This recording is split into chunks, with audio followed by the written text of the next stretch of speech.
again, this lady was very miserable post-operatively, severe shoulder pain, movement was very difficult, and she blamed me because I convinced her for a nail. When she said you would have put a plate, I would not have had this problem.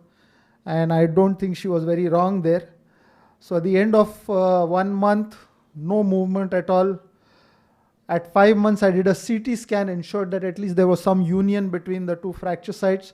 And then I had to end up removing the nail at 5 months, which I would never have done in an ordinary scenario. But during the removal, the rotator cuff was not torn. There were no erosions. But again, patient had no post-operative improvement in her movement. She was miserable at that also. So these two complications, technical, and this is another technical complication.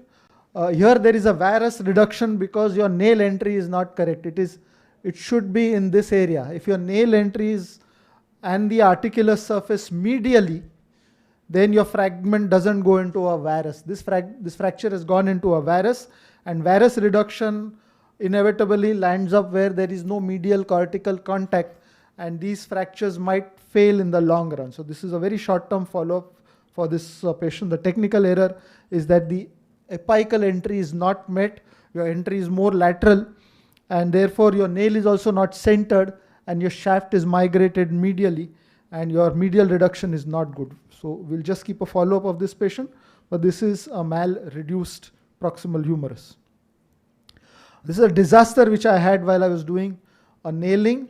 This was for a shaft humerus fracture in a young 35-year-old guy. He had a fracture, oblique fracture in the middle of the humerus. I don't have the post-op X-ray. This was done somewhere else. I could, the normal anterolateral approach. I put in the nail. I had a good reduction distally. I could get the fracture aligned very well, and the distal lock is anterolateral. So anterolateral distal lock. I did it with a sleeve, but somehow I straight away went into the radial nerve. And the entire radial nerve is avulsed and it has come out through here. Obviously, intraop, it was kind of a disaster for me.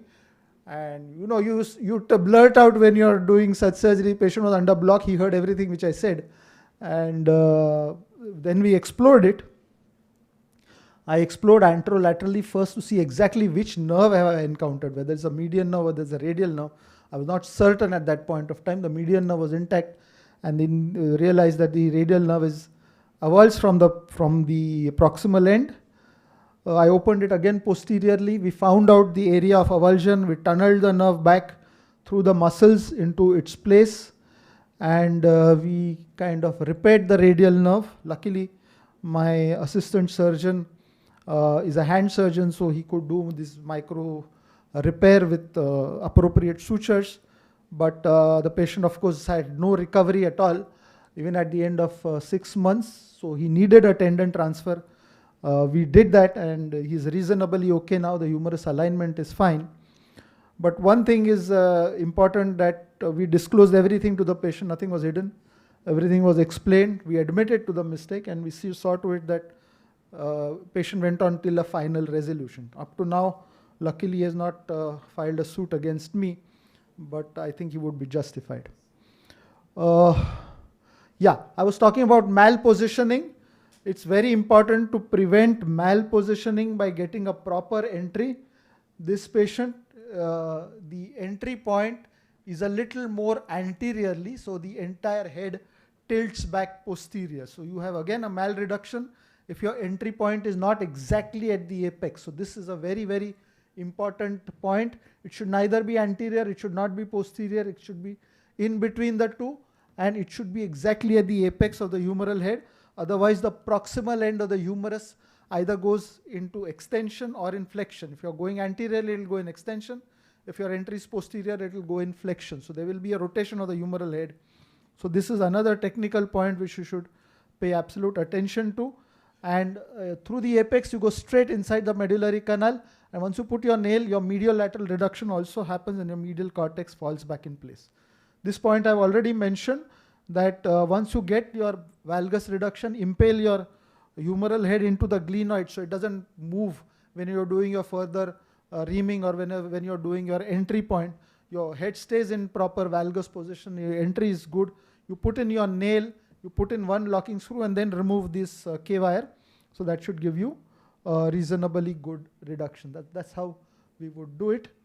So to avoid complications in nailing, have a proper medial entry point, very important. Don't have a lateral entry point.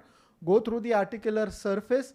This portion of the articular surface of the humerus doesn't come in contact with glenoid at any point of time in any movement. So you can safely remove that block of articular cartilage. In fact, when you do a hollow reamer and you pull it out, you see a block of bone with an articular cartilage on the top inside your reamer.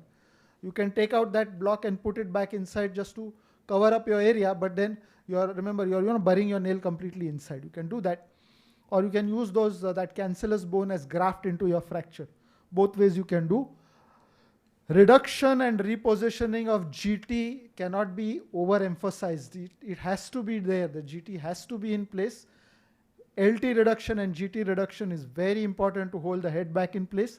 There should be no varus at the fracture. With a nail, when you give your valgus reduction, impale the humeral head and pass in your nail through the humeral head, it gets locked into valgus. It doesn't go back into varus at all, ever.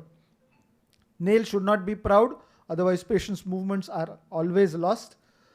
Axillary nerve you have to protect when you are doing the calcar screw, because that is the zone of the axillary nerve. You do it by taking a longer incision, dissecting out all the muscles from that area, ensuring that your sleeve is absolutely touching the bone before you pass in a drill.